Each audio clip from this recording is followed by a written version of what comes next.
తెలంగాణలో 160 కంపెనీల కేంద్ర బలగాలను మోహరించారు. భద్రత కోసం 20,000 మంది ఇతర రాష్ట్రాల పోలీసులను కూడా ఇక్కడ రాష్ట్రానికి తరలించారు.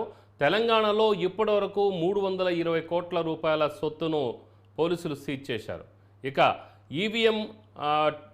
ఈవీఎంకు జీపీఎస్ని కూడా జోడించారు. అలాగనే అవకతవకలు ఏదైనా జరిగినట్లయితే పోలింగ్ విషయంలో కానీ ఈవీఎం విషయంలో కానీ ఏదైనా లోపాలు జరిగినా ఇంకేదైనా కంప్లైంట్స్ ఉంటే 48 గంటల లోపు వాటిని సత్వరమే పరిష్కరించే దాని మీద చర్చిస్తామని కూడా చెప్తున్నారు అధికారులు. అయితే ఫిర్యాదు మాత్రం 48 గంటల లోపలే ఇవ్వాల్సిన పరిస్థితి.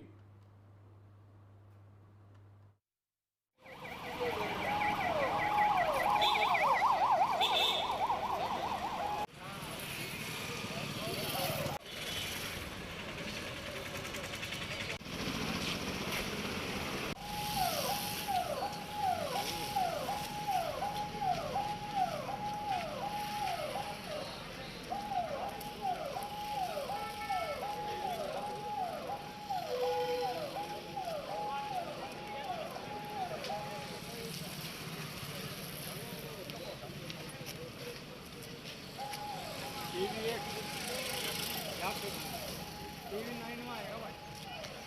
राइट।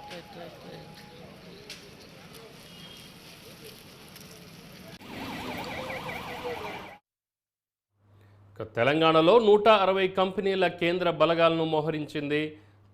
భద్రత కోసం 20,000 మంది ఇతర రాష్ట్రాల పోలీసులను కూడా ఇక్కడ ఏర్పాటు చేశారు. తెలంగాణలో ఇప్పటివరకు 320 కోట్ల రూపాయల సొత్తును కూడా సీజ్ చేశారు పోలీసు అధికారులు. ఇక ఈవీఎంలను తరలించే వాహనాలకు జీపీఎస్ కూడా ఏర్పాటు చేశారు. ఇక పోలింగ్లో ఎటువంటి ఫిర్యాదు ఏమైనా ఉంటే 48 గంటల లోపల ఫిర్యాదు చేస్తే వాటి మీద సత్వరమే చర్చ నిర్వహిస్తామని కూడా ఎలక్షన్ కమిషన్ తెలిపింది. అలాగనే పోలీసులు కూడా మరి వివిధ రాష్ట్రాల నుంచి మరి పోలీసులను కూడా ఇక్కడ తరలించి భారీ భద్రత ఏర్పాట్లు కూడా ఇక్కడ చేస్తున్నారు. ఎటువంటి అసాంఘిక చర్యలు కానీ ఎలాంటి సమస్యలు రాకుండా ముందుగానే గుర్తించిన సమస్యాత్మక కేంద్రాల వద్ద ఎక్కువ మంది పోలీసులను అక్కడ మోహరింపచేశారు.